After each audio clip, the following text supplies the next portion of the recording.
Welcome. You're listening to The Best of Investing. I'm your host, Edward Brown.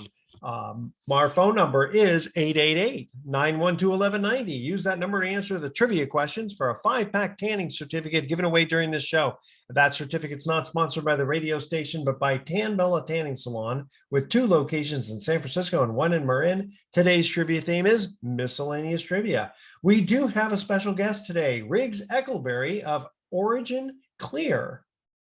And let's give him a little background here, a little bio. He's a nationally renowned entrepreneur dedicated to revolutionizing the water industry, which has reached a critical breaking point in recent years. Boy, do we know that, despite being essential to the planet's survival. As the founding CEO of a public company, Riggs has developed innovative solutions to help businesses face rising water bills by tapping into new investment markets. He is even pioneering the development of water stable coins, a cryptocurrency backed by water assets. With a diverse background in nonprofit management, ocean-going navigation, and crew rowing, Riggs is uniquely qualified to bring change to an outdated and overrun industry. Riggs, welcome to The Best of Investing. It was such a pleasure being here. Thank you. Well, this is really very interesting because water is quite important to the planet and our human existence, isn't it? Well, at the very highest level, we've got a real problem in the world. Over 1 billion people lack access to water at all. And about 3 billion find water scarce for at least 1 month of the year. But here's the important stat. Inadequate sanitation is a problem for 2.4 billion people. That means cholera, typhoid. 2 million people, mostly children, die each year from diarrhea alone. This is a scandal because we know what to do. Clean water and good access to water is key. But here's the strange thing, Edward. We have a big problem right here in the United States with our water. Well, I remember many years ago, we were doing a development deal and we had a system, some guy from Berkeley invented a water filtration system that would take basically wastewater and turn it into drinking water. And it worked in India. And we tried to get it out here in Northern California, and the environmentalists said no. Yeah. What? Well, because it was the old NIMBY, not in my backyard. They didn't want any houses in the area. So they basically wanted to turn the environment bad just so that they could, it sort of reminds me of John Kerry going around the planet talking about, global warming while he rides in a private jet. I mean, it's so hypocritical, but yeah, water, I mean, it's so important. I mean, it's gotten, at one point, it was more expensive than gas. It's crazy. In fact, the price of water is tremendously variable. It goes from, an acre foot is 1 foot of water for 1 acre, and it's enough for about a family of 4. And, the lowest price for Colorado River water is around $25 an acre foot. Well, down in San Diego, their marginal cost is $1,350 for that same acre foot. That's at the San Juan Capistrano desal plant. And in desalination, people say, well, why don't you just build a bunch of those? But again, you have a problem with the NIMBY because they spent over a decade developing the Huntington Beach desal plant, only to have it canceled because, frankly, it is environmentally very stressful, puts out very heavy brine and so forth. So what is the solution? We have a real problem with overburdened infrastructure and not enough funding coming in. So what do we do about it? Well, it's interesting. Up here in Northern California, we were having our droughts, and we had, a phenomenal winter storm system. The problem is we overran the reservoirs, and all that extra water went into the ocean. So it's like, I mean, you got to capture it somehow, right? Not only that, it takes time for the aquifers to be recharged. Right. So it has to kind of like seep in, and that takes time. So, it was wonderful. I'm a skier, and it was a great year for me, and we had the best time. But unfortunately, you can't rely on those once in a decade situations, right? So we've got a problem because America is very poor at recycling, and let me just cut to the chase here. Central infrastructure in America is broken. That's Right. true of energy, but look at Texas, right? Yeah. Central infrastructure in this country is broken and there's not enough money devoted to it. Therefore, it's falling apart. But there's a reason why, and that's because 90% of all demand on water is by industry and agriculture. Relieve that, and you've solved the problem. Well, it's interesting that you mentioned that. We're going to cut to our break here in a second. I remember going to a business seminar, and they said that there's a tremendous amount of water being used to flood wheat fields in middle America, and most of that wheat gets sold to China. Don't know if it's true, but I thought it was very interesting. And like rice paddies and stuff. I mean, rice fields, you have to flood it with water. Okay, here's our first trivia question, first commercial break. And again, Riggs, if you know the answer, don't say anything yet. Lady Gaga derived her stage name from a song performed by which legendary band? Call 888-912-1190. First caller with the correct answer is going to win that tanning certificate, which is worth over $100. Stay with us. The Best of Investing will be right back. Don't touch that dial. Welcome back to the Best of Investing. I'm Edward Brown, your host, along with my special guest, Riggs Eckelberry.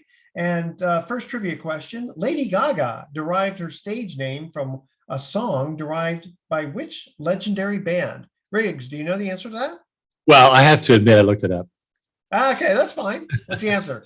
It's Queen's song, Radio Gaga. Yeah, that's it. Yeah, that's exactly it. Queen. Very good. All right. So we're in the studio here, basically on Zoom with Riggs Eckelberry, basically talking about water. All right. And now explain about your company, Origin Clear. Well, it's just Origin Clear has been around in the water industry for about 10 years. And we had an early career as a public company in this fascinating space, which is the algae to biofuels industry, right? Unfortunately, for algae to work as a biofuel, you have to have crude prices at around $120 a barrel, and fracking ended that.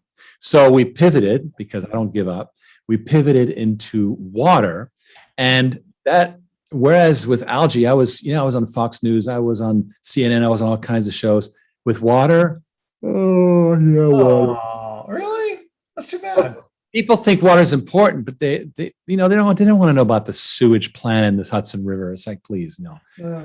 It's like, I kind of get it, but when their life depends on it, then it's a little different story.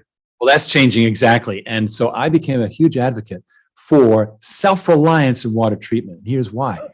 There's not enough funding for water infrastructure in America. And like, for example, the Biden's $1.2 trillion infrastructure bill, only 1/2000th of that was devoted to water. It's just like, they're not going to happen. So what do? Well, if you don't have the money to pay for it, then, unburden it. It's kind of like if you're spending too much money for your family, spend less money.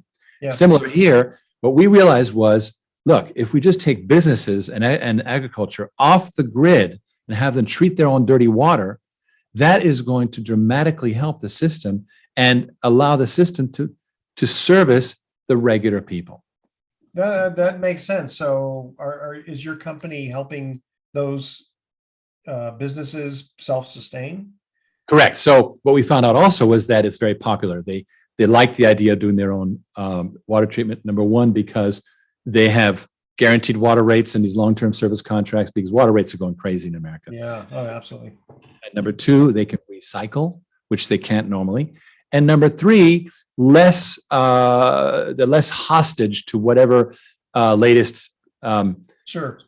Like the county or city might have some thing like, well, we can't take your water today because, right? Yeah. No, they have a reliability, and businesses just want problems to go away. They don't want to focus. Exactly. It's almost like having your own well in a way, not having to be relying on anybody else. So how small a company can you still get? Does this make sense? I mean, if you have one small building with 2 employees, I'm going to guess that the cost doesn't probably justify. Actually, maybe we should get into that. How much is the cost for a system? If that's okay, well, it basically from 200,000 to 2 million, because we're into small to middle tier, which is the most numerous, right? And to make that work, we had to invest in a technology called modular water systems, which downscaled these huge utility systems to where you could literally put them in the corner of a brewery, right? And so it's these little water systems in a box, we call them. And that is very important. The second part is capital relief. And this is where investors can get involved. And just like an oil well, they can invest in the equipment that's going into one of those sites that is paying on the meter, pay per gallon, and we retain ownership of the equipment and the investor has an asset.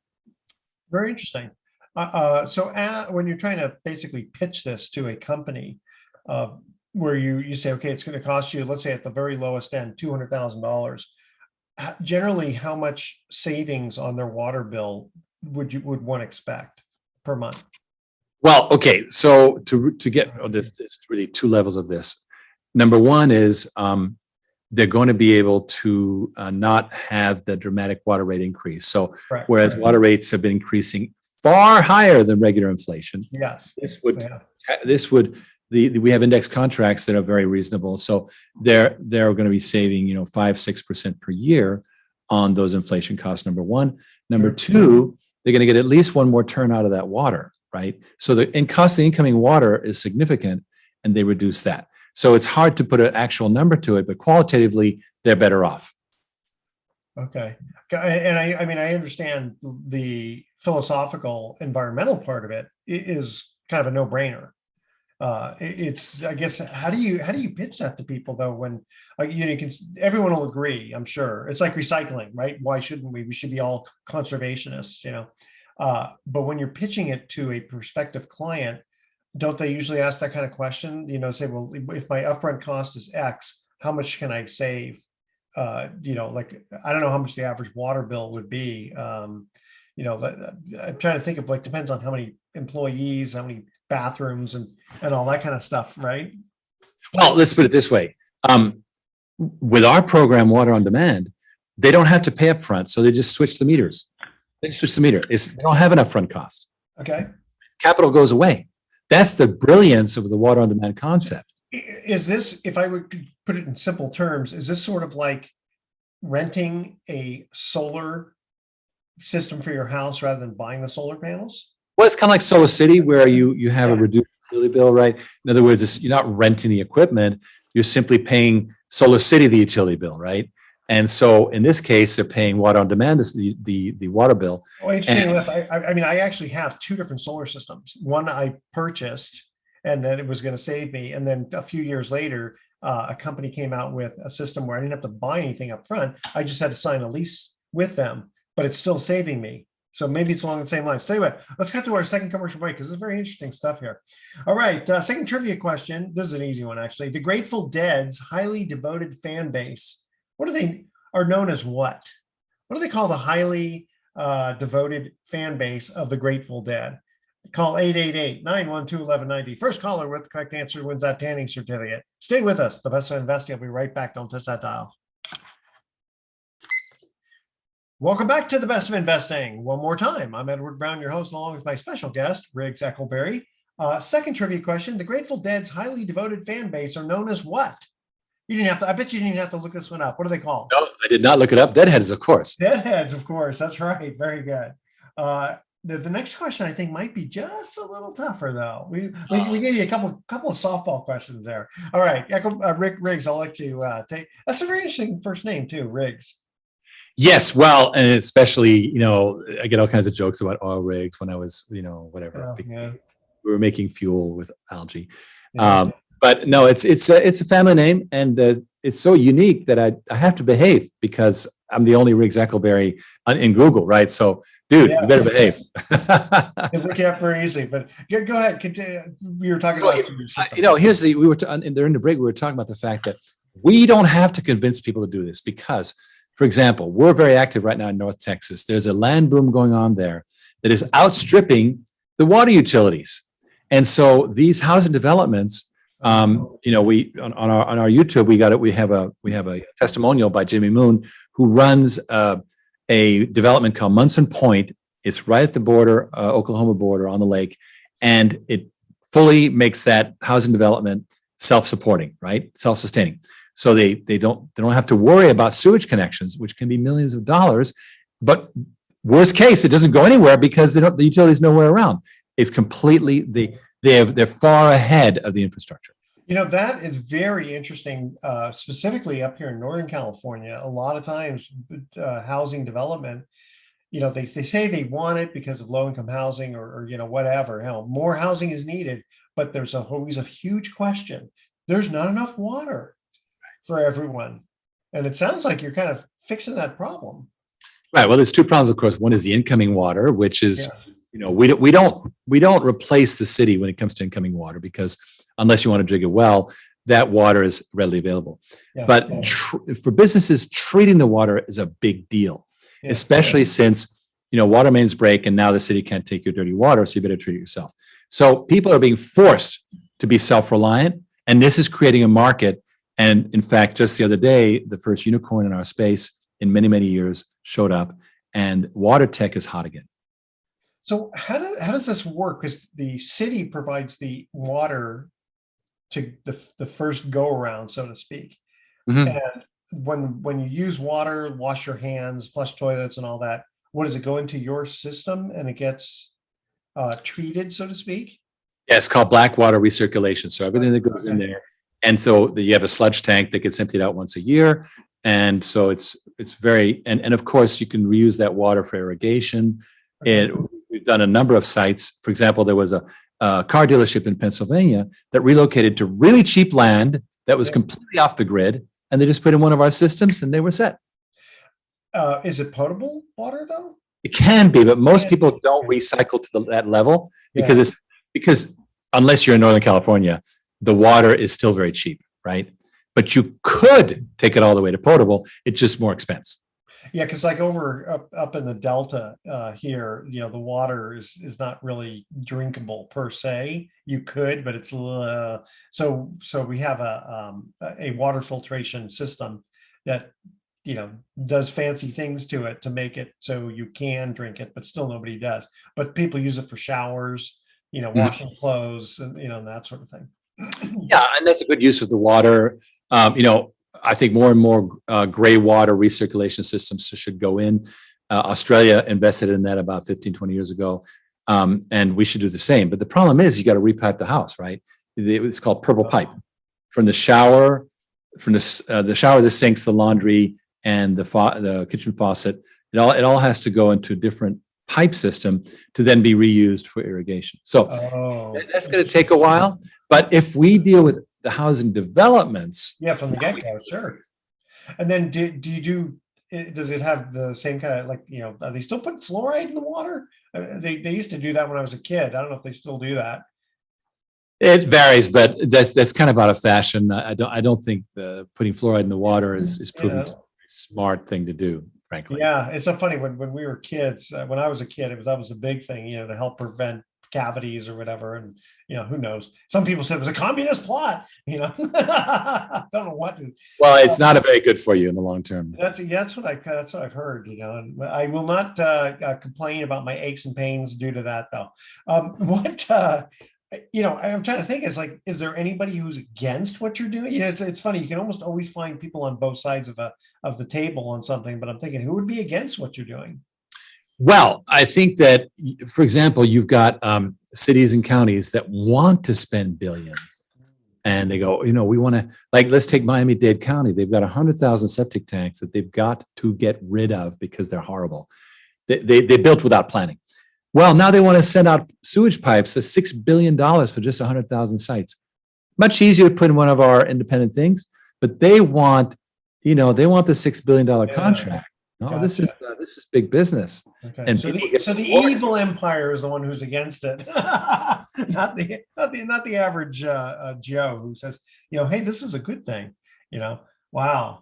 Yeah, I mean, it's sort of like solar, where it's like, like, why would anyone be against having solar, using the sun for power? Now, it may not be sufficient enough, and you have to augment it with something else, and that's fine. But to just be like we could say it's bad for the environment by itself. Maybe the solar panels and batteries, I can understand the the lithium and cobalt and all that kind of stuff. That's kind of a different story. I mean, I'm presuming that the materials in your origin clear are not No. In fact, that stuff. it's low tech. It's very standard stuff, filters and so forth. But here's the thing: we are different. There's more than one player in this water as a service space, Okay. but we are the only ones that court the regular investor. When you think about it, you and me, we have a hard time finding investments where we can get in at that level and get Yes. that Okay, return. we're going to talk. We'll talk about that in the next segment here, because that is very, very interesting. Okay, third trivia question: which U.S. actor is the first to star in 8 consecutive #1 hits? Call 888-912-1190. First caller with correct answer wins that tanning certificate. Stay with us. The Best of Investing. I'll be right back. Welcome back to the Best of Investing. Edward Brown, along with Riggs Eckelberry. Third trivia question: which U.S. actor is the first to star in 8 consecutive #1 hits? I would have to say Tom Cruise. That I would have guessed that too. Actually, it was Will Smith. Now that's when he's not punching out Chris Rock, but of course, okay. So now, it's funny. You just looking at you now. A lot of the audience on the radio can't hear you, but you look like a guy I've seen on Newsmax, General Blaine Holt. He's a retired general. Look him up, and you'll go, yeah, I guess I can kind of see that. Especially when you smile, you look kind of like him. Okay, all right. So now, we're talking about Origin Clear, and you're the CEO. Now, the interesting thing from an investor standpoint, what are you offering investors when they hear this? And again, we're not promoting it on the radio as an investment per se. It's always something that people can check out. Which, by the way, how do people get a hold of you if they just have questions in general from being maybe a customer or potentially looking into an investment opportunity? Okay. Well, first of all, the question of contact is very simple. Go to originclear.com. I do a weekly CEO briefing every Thursday night where you can put in your comments, talk to me, whatever you want to do. And it's very interactive. We're up to number 220 now, weekly. So we've been doing it since Zoom began, basically. Oh, yeah. Right. So that is the #1 way. But here's what's special about us. This new hot space of water as a service is a lot like the oil well space, master limited partnerships, where you could get generational royalties from these oil wells producing. Well, in this case, it's the water system producing a percentage of the profits from the metered payments that the businesses are doing. And as I say, we're not the only ones doing it, but we're the only ones who are making it available to everyday accredited investors, regular investors like you and me, because you and I have a hard time finding good investments where we are ahead of the pack. And this is one of them. Very cool. And so, again, OriginClear.com, click on the Invest Now button, and it'll walk you through it. And you'll be talking to the amazing Ken Berenger, who is my co-creator of Water on Demand, and he will explain everything. I think it's very exciting. All right. Let's see here. We were talking about the businesses that are cutting the cord, so to speak, and treating their own water. We talked about the benefits on that. It says, how does your background in rowing crew make you better able to manage a company team? I like that question. Well, I tell you, if you row crew, especially in an 8 with 8 people, you better be synchronized. Yeah. And when you are, always go in circles. well, no, when you're not synchronized, it's very hard work. Like the minute it's hard work, you're not in sync. When it becomes easy, now you're rowing as one, and that's a good analogy to running a company, isn't it? That is very good. I like that. Very, very smart. Plus, I have this background as a captain of ocean-going ships, and that's very interesting because there you are out in the ocean, and when things go wrong, there's only you, and that's a big life lesson. Good point. And let's see here. How does a small public company achieve big change in water when the big water companies can't seem to? Right. Bureaucracy, probably, but go ahead. No, the main reason is that they're wedded to the old line central utility model because that's $1 billion contracts. But the new action is the self-reliant water systems that are cropping up, and we're pioneering that. So if you can get out ahead of the big guys and into a new space, you're creating the new wave, aren't you? Are you kind of grabbing onto like the green energy type of deal that's out there? Well, of course, because it's beneficial. This is very beneficial. The studies have been done. It saves on greenhouse gases and so forth. It's always better to treat your dirty water where you are, turns out. In the 50s, we were like, hey, put everything in a central system, put it all in one place and we'll do it all there. No, small is beautiful. It's better to do it right where you are. And business owners like that. It's very workable. It drops in place so fast. I mean, 6 hours and it's done. It's ridiculous. Wow. Yeah. I mean, less contaminants can get in, I would think, versus. Plus, the water travels, gases get hit, the whole thing. Exactly. Okay. Let's see here. How can you make a difference when trillions are already in play? Right. Well, here's the story. When you break up a monopoly, water is $1 trillion industry worldwide. Yeah. But it's a government monopoly in most places. It's breaking up. Well, that creates, just like the AT&T breakup, it creates huge opportunities. And that's what's happening. This is why we're starting to get unicorns in water. It's because of self-treatment. The unicorn that you can look it up, it's called Gradient, Gradient. They're just doing regular treatment, but they're going after big pharma, for example, right? And so pharma, food and beverage, energy, chip manufacturing, those are all going on to self-reliant water treatment because they save money, they're better stewards of the environment, and they have a better, more reliable water supply. What's the minimum number? I think maybe I did ask you this before. I mean, this really isn't for an individual household. It doesn't sound like. Remember that 90% is industry and agriculture, right? So we focus on the 90%. Sure. There are plenty of, you can buy water treatment systems for household, but we focus on housing developments. That is, the way to go because we just don't downsize down to the single house. If you want to get a single house unit, Fuji Water has one, but you're wasting your time and energy. Just, I think it's really about clusters of homes or apartment buildings or businesses. Well, so you approach the developer of the houses and Exactly. Yeah, so I could see, that would be a good sales tool for that developer to be able to say, hey, we're environmentally friendly, such and such. But then also, hey, we're going to help save on your water bill. Right? Well, they can't even build because there's no sewage. Literally in places like North Texas, there's no sewage for miles around. What are they going to do? They will not have a development without self-sufficient water. And that's the interesting. Gotcha. Very interesting. Riggs, go ahead and give out your information one more time. So it's very simple. Just go to originclear.com. You'll be invited to join my weekly briefing. Please do. And also at the top right, you'll see Invest Now. Click on that. If you're accredited, you can invest right away. If you're not, we occasionally have crowdfunding offers that come across. So do get your name in. But either way, we'd love to have you on board. This is a mission that is dear to my heart. And we are making a change happen in the water industry. How much have you raised so far? Okay, so the total raise for this Waterman Capital Fund is $20 million. We've raised about $7.5 million of it. Oh, good for you. How long did it take you to raise that? We've gone for about a couple of years doing it now. Okay, that's very respectable though.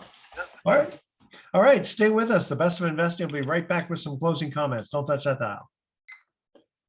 Welcome back to the Best of Investing. Last time for today, I'm Edward Brown, your host, along with my special guest, Riggs Eckelberry. Riggs, it was a pleasure learning about your business of Origin Clear with you doing the water.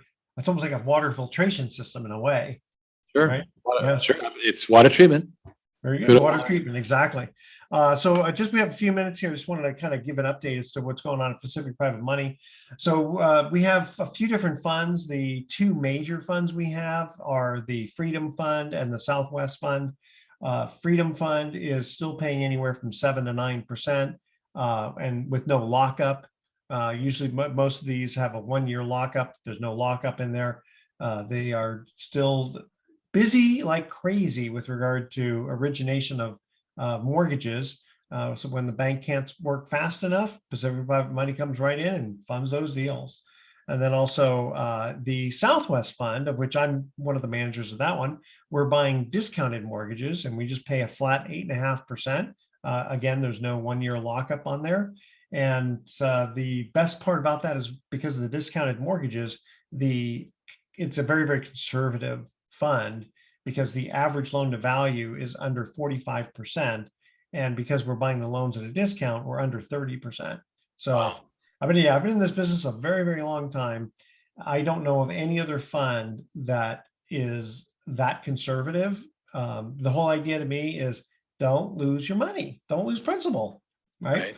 You know, who was it? Will Rogers, who says don't talk about return on my money. I want to know about return of my money.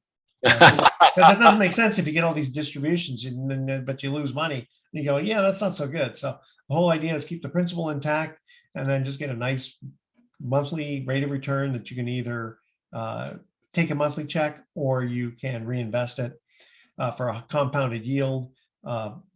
All of our funds qualify for QBID, qualified business income deduction, which can, if you qualify, get a 20% discount off the taxes. So if you're paid $10,000 of interest, you might only have to report $8,000 to pay taxes on that. Yeah. Wow. And for non-California residents, our Southwest Fund, because we're buying loans primarily outside of California, there's no California tax. So we're trying to give us higher rate of return, and keep the tax man at bay. You still have to pay those federal taxes, but it is what it is. Like your fund, with our funds, you do have to be an accredited investor. So just to remind the audience, that means you have to have a net worth exclusive of your home of at least $1 million. Or if you're single, you make $200,000 a year, married $300,000 a year. Minimum investment on our Southwest Fund, the one I manage, is only $50,000. The minimum investment on the Freedom Fund, the one that's paying 7, 8, or 9%, is $250,000. 250,000 gets you 7%, 500,000 gets you 8%, and at $1 million or more, you get 9%. And we've actually had a few people put over $1 million in there, so they realize how beneficial that is, getting that 9%. And again, we were originally asking for only a 30-day window to advance notice of when you want your money back.